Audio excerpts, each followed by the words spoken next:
Welcome learners. I am Dr. T. Gangaram, lecturer in statistics, SVA Government College, Srikalahasti. ఈ video లెక్చర్లో మనము ఈ ASO 2022 statistics questions 79, 80 along with their concepts and solutions చూద్దాము. ఇక్కడ ఇవి direct questions ఇవి కూడా, కాకపోతే కొంత మీకు మెమరీ యూజ్ చేయాలి, ఆ ఫార్ములా గుర్తుపెట్టుకొని అప్లికేషన్ ఓరియంటెడ్గా ఉంటుంది ఇవి. మనము కార్ల్ పియర్సన్ కోఎఫిషియంట్ ఆఫ్ కార్లేషను ఇచ్చిన వాల్యూస్ ప్రకారము ఈ ఫార్ములాని యూజ్ చేసి క్యాలిక్యులేట్ చేస్తాం అనమాట. మనం మామూలుగా Karl Pearson coefficient of correlation covariance of X why by variance of X into variance of Y, లేదంటే covariance of X Y divided by standard deviation of X into standard deviation of వైగా వేసుకుంటాం అనమాట. ఇక్కడ ఈ formula ప్రకారం use చేస్తే మనకు అది వచ్చేస్తుంది. వాళ్ళు ఈ వాల్యూస్ ఇచ్చారు అక్కడ. అలాగే మన రిగ్రెషన్ లైన్స్ వాళ్ళు రెండు ఈక్వేషన్స్ ఇచ్చారు. y is equal to A plus B X, అది regression line of y on X, regression line of X on Y ఇచ్చారు. వాటిని బేస్ చేసుకొని మనము ఈ ఫార్ములా యూజ్ చేసి correlation coefficient is the geometric mean of regression coefficients అనే formula use చేసి మనం కనుక్కుంటాము. మన రెండు రిగ్రెషన్ లైన్స్కి ఒకే రకమైన చిహ్నం ఉండాలి, సేమ్ సైన్ ఉండాలన్నమాట. ఆపోజిట్ సైన్ అనేది ఎక్కేసే ఇంపాసిబుల్. కాబట్టి ఈ కాన్సెప్ట్ మనం ఇక్కడ డిస్కస్ చేద్దాము. మొట్టమొదట 79వ ప్రశ్న. ఇక్కడ the Pearson correlation coefficient of the given data having the following calculations is అన్నాడు. అంటే ఎన్ వాల్యూ ఇచ్చాడు, summation X, summation Y, summation X Y ఇచ్చారు, summation X square, summation Y square ఇచ్చారనమాట. వీటిని పెట్టుకొని మనము Karl Pearson coefficient of correlation calculate చేయాలి.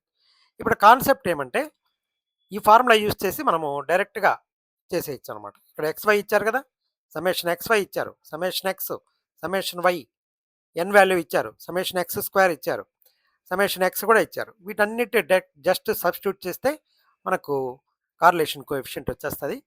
ఒక్కసారి it measures the strength of linear relationship. ఇక్కడ the range of Karl Pearson coefficient of correlation is between -1 and +1 అనమాట. -1 కన్నా తక్కువ ఉండదు, +1 కన్నా ఎక్కువ ఉండదు. ఇది డైరెక్షన్ని డినోట్ చేస్తుంది. ఒకవేళ ఆర్ ఈజ్ ఈక్వల్ టు 1 అయితే perfect positive, R is equal to -1 అయితే perfect negative correlation, R is equal to 0 అయితే నో రిలేషన్ అని చెప్పి అర్థం చేసుకుంటాము. మనకు స్కెచ్ ఇలాగా వస్తుంది, స్కాటర్ డయాగ్రాము. పర్ఫెక్ట్ పాజిటివ్ కార్లేషన్లో స్ట్రైట్ లైన్లో ఉంటాయి మన పాయింట్స్ అన్నీ కూడా అనమాట. ఇప్పుడు వాళ్ళు ఇచ్చిన డేటా ఏమి, ఎన్, సಮೇషన్ ఎక్స్, సಮೇషన్ వై ఇచ్చారు, పాయింట్లు కూడా ఇచ్చారు. ఇక్కడ చూడండి 5 డిజిట్లు ఉంది నెంబరు, చేయాలి క్యాలిక్యులేషన్ ఏదో ఒక రకంగా. సಮೇషన్ ఎక్స్ వై 859, సಮೇషన్ వై స్క్వేర్ ఇచ్చారు. వీటిని యూజ్ చేసుకొని ఇక్కడ ఆప్షన్స్ మనకు 70, 0.70, 0.8 అన్నీ కరెక్ట్ రేంజ్లోనే ఉన్నాయి, నెగటివ్ వాల్యూస్ లేదు. అంటే ఇవన్నీ కూడా ఎలిమినేషన్ మెథడ్ ద్వారా మనం చేయలేము, అన్నీ అయ్యే అవకాశమే ఉందన్నమాట. ఒకవేళ మనకు 1.5 లేదా -2.3 అలా ఉంటే ఇమ్మీడియట్గా ఎలిమినేట్ చేసేయచ్చు. కాబట్టి మనం కనుక్కోవాల్సిందే. ఇచ్చిన వాల్యూస్ ఇవి. ఇప్పుడు నేను Karl Pearson coefficient of correlation derive చేద్దాము. మనకు by definition it is the covariance of X why by root of variance of X into variance of Y. ఇక్కడ డివైడెడ్ బై ఎన్ ఉంది, ఇక్కడ డివైడెడ్ బై ఇక్కడ ఒక ఎన్, ఇక్కడ ఒక ఎన్ వస్తుంది. ఈ రూట్లో నుంచి బయట వచ్చినామంటే అవి రెండు క్యాన్సిల్ అయిపోతాయి. ఈ ఫార్ములాని మనం వాడతాం. ఇప్పుడు న్యూమరేటర్ తీసుకుంటాను. న్యూమరేటర్ ఇది కదా, summation X minus X bar into Y minus Y bar. ఇప్పుడు జస్ట్ ఈ సమ్మేషన్ని లోపల తీసుకెళ్ళి వీటిని మల్టిప్లై చేశాను. ఇక్కడ రెండు ఉండేటివి 2 ఉన్నాయి కాబట్టి 4 వాల్యూస్ వస్తాయి. ఎక్స్ ఇంటూ వై, దానికి సమ్మేషన్ యాడ్ చేస్తే సమ్మేషన్ ఎక్స్ వై. ఇక్కడ సమ్మేషన్ ఎక్స్ అలాగే ఉంది into why bar, summation x into why bar, y bar into summation x. ఇక్కడ ఎక్స్ బార్ అలానే ఉంది, ఎందుకంటే ఎక్స్ బార్ అనేది కాన్స్టెంట్ కాబట్టి దాని మీద సమ్మేషన్ వర్కౌట్ అవ్వదు, కాబట్టి సమ్మేషన్ వై వేసుకున్నాను. మైనస్ గుర్తు అలా ఉంది. Minus of minus plus summation by N వచ్చింది. ఎలా వచ్చింది, ఇవి రెండు కాన్స్టెంట్స్ కదా, X bar Y bar constants, కాబట్టి ఇక్కడ summation I is equal to 1 to n, కాబట్టి కాన్స్టెంట్ మీద సమ్మేషన్ పనిచేయదు కాబట్టి N times X bar into why bar అనమాట. ఇప్పుడు దీన్ని నేను ఏం రాసుకుంటానంటే, మనం సమ్మేషన్ ఎక్స్ని ఎన్ ఇంటూ ఎక్స్ బార్గా రాసుకోవచ్చు. ఎలా రాయొచ్చు చూడండి. ఇక్కడ ఎక్స్ బార్ కదా, X bar is equal to N into X bar. ఎందుకు? X bar is summation X by N. మనకు ఓన్లీ ఎక్స్ బార్ ఉన్న ప్లేస్లో ఎన్ ఇంటూ ఎక్స్ బార్ పెట్టుకోవచ్చు. అలా చేశాను. ఇక్కడ కూడా వై బార్ బదులుగా సమ్మేషన్ వై బదులుగా ఎన్ ఇంటూ వై బార్ అది వాడాను. కాబట్టి ఇక్కడ చూడండి జాగ్రత్తగా, ఇది n into X bar y bar ఒక మైనస్ ఉంది, n into X bar y bar ఒక ప్లస్ ఉంది. ఇవి రెండు క్యాన్సిల్ అయిపోతాయి. మనకు minus n into X bar y bar మాత్రం మిగులుతుంది. దాన్ని తీసుకుంటాను ఇక్కడ. సమ్మేషన్ ఎక్స్, ఈ numerator is equal to summation x why by minus summation x into summation y divided by n. అది మిగిలింది మనకు. అంటే మనకు వీటిల్లో నుంచి ఒకటి మాత్రం మిగిలింది. దాన్ని మనం ఈ ఫామ్లో రాసుకుంటాం అనమాట. అంటే ఈ ఎన్కి ఒక ఎన్కి మనకి ఇక్కడ 2 ఎన్లు ఉండాలి కదా, ఒక ఎన్ క్యాన్సిల్ అయిపోయింది కాబట్టి ఇది మిగిలింది. అదేవిధంగా మనకు ఈ డినామినేటర్స్ ఉన్నాయి కదా, డినామినేటర్లు కూడా మనము ఇలాగా రాయొచ్చు అనమాట. దీంట్లో నుంచి డిరైవ్ చేస్తే ఇలాగే వచ్చేస్తాయి ఈ ఫార్మాట్స్లో. ఇప్పుడు వీటన్నిటిని తీసుకెళ్ళి దీంట్లో సబ్స్టిట్యూట్ చేద్దాము. సబ్స్టిట్యూట్ చేసామంటే summation x y minus summation x into summation y by n, ఇక్కడ సమ్మేషన్ ఎక్స్ స్క్వేర్ బై ఈ ఫార్మెట్లోకి, ఇది ఈ ఫార్మెట్లోకి వచ్చాయి. ఇక్కడ వీటిల్లో నుంచి మనము multiply numerator and denominator by n. మనము రెండు పక్క న్యూమరేటర్ని డినామినేటర్ని ఎంతో మల్టిప్లై చేసామంటే ఇక్కడ ఒక ఎన్ వస్తుంది. ఇది ఎన్ కామన్గా వచ్చేసి మనకు బయట ఎన్ వచ్చేస్తుంది అనమాట. దీనికి ఒక ఎన్ వస్తుంది, ఈ ఎన్ క్యాన్సిల్ అయిపోతుంది. అలాగే ఈ ఎన్ దీనికి వస్తుంది, దీనికి ఎన్ క్యాన్సిల్ అయిపోతుంది. దీనికి ఎన్ వస్తుంది, దీనికి క్యాన్సిల్ అయిపోతుంది. కాబట్టి multiply numerator and denominator by n, this format becomes this అనమాట. దీన్ని మనం this is the computational formula used in question 79. ఈ ఫార్మెట్ కూడా మీరు బాగా గుర్తుపెట్టుకోవాలి. వాళ్ళు ఇచ్చిన వాల్యూస్ ప్రకారం మనం అప్పటికప్పుడు ఇన్స్టెంట్గా క్యాలిక్యులేషన్స్కి ఇదే వాడుతూ ఉంటాం జనరల్గా.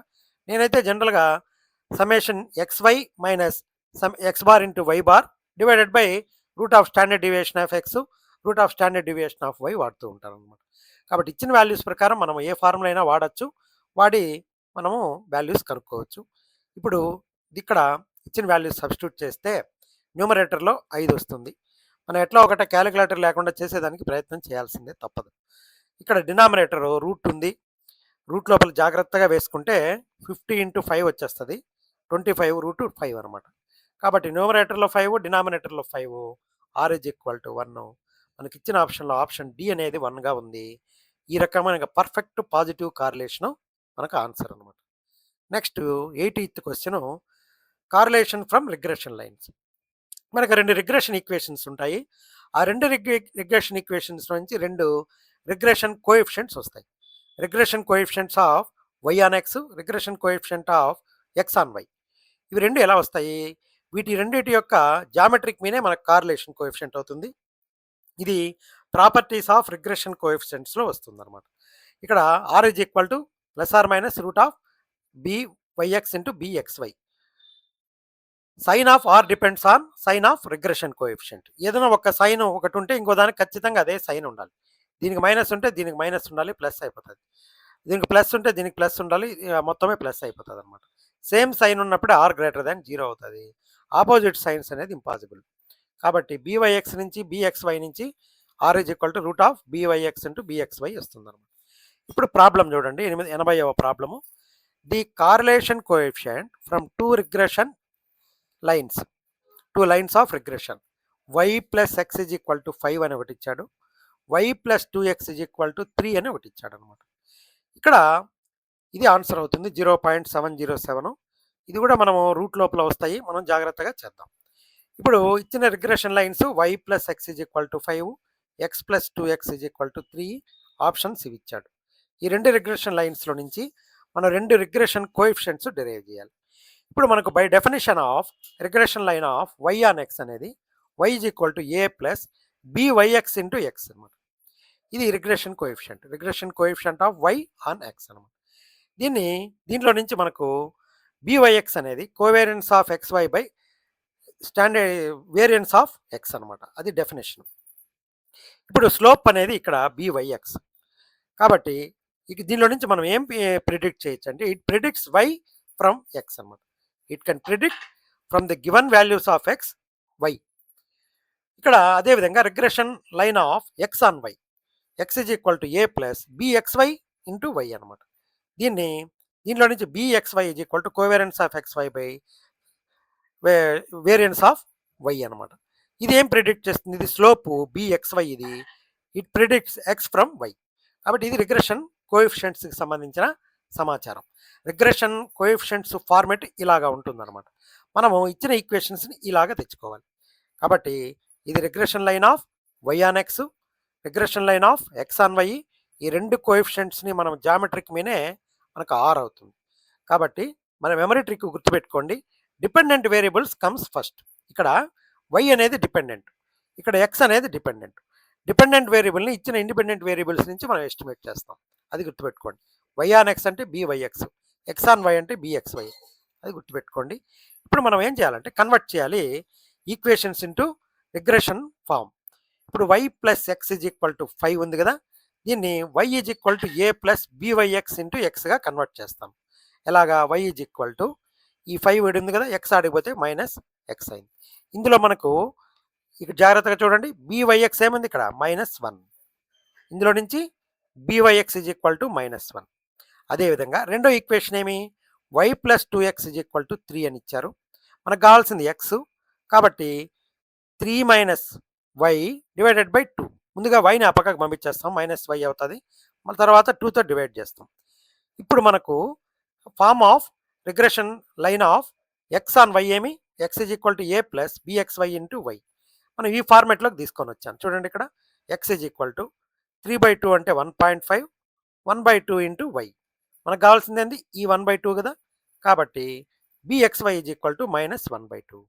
మనకి రెండు వచ్చేసాయి కదా, బివైఎక్స్ వచ్చింది, బిఎక్స్వై వచ్చింది. ఇది -1, ఇది -1/2. Therefore r is equal to root of b y x into b x y. Root లోపల -1 రెండు మైనస్లు ప్లస్ అయిపోతాయి, కాబట్టి రూట్ ఆఫ్ 1/2 మిగులుతుంది. దట్ ఈజ్ ఈక్వల్ టు 0.5కి రూట్ వేస్తే 0.707. మీరు ఇచ్చిన ఆప్షన్స్లో నుంచి జాగ్రత్తగా దీన్ని గుర్తించాల్సిందే. ఆప్షన్ డి అనేది మనకు కరెక్ట్ ఆన్సర్ అనమాట. కాబట్టి ఈ రకంగా క్యాలిక్యులేషన్స్ కూడా ఇస్తున్నారు. కొంచెం కేర్ఫుల్గా మీరు చేసుకున్నారంటే సాధించగలుగుతారు. I wish you all the best. I thank ChatGPT for providing me technical assistance for recording this video.